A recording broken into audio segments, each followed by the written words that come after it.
Une femme prend la parole pour dire la réforme des retraites, ceci, cela, il faut la retirer. Et un homme dans la salle se lève. C'est cette image qu'on ne peut pas vous montrer. Et il crie, pas de politique au théâtre. Pas de politique, c'est...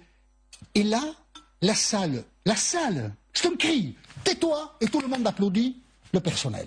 Et ça, c'est une image, si vous voulez, qui est fabriquée comme ça, dans la spontanéité. Et cet homme qui dit pas de politique au théâtre, il est obligé de se rasseoir et de se taire. Et le personnel poursuit son discours. Olympia hier soir. Ah, amis français, patati patata, blablabla. Est-ce que vous pouvez m'apprendre une ou deux expressions en français? Qu'est-ce que c'est quoi? Parlez-moi français.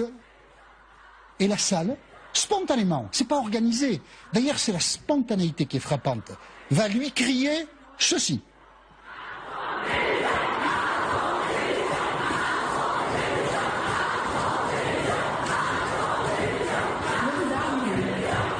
Alors elle crie, la salle, pour ceux qui n'auraient pas entendu, et c'est pas une personne qui crie, c'est la salle qui crie.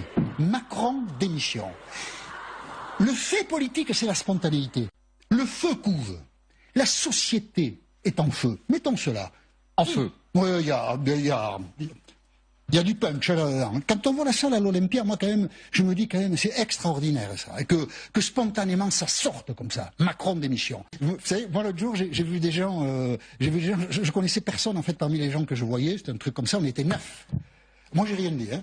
Eh bien, les 8 autres étaient contre la réforme des retraites. Alors, ils représentaient qui ils représentaient, mais je n'ai jamais entendu, enfin, c'est très rare en fait, d'entendre quelqu'un qui dit il faut soutenir Macron. C'est devenu très rare.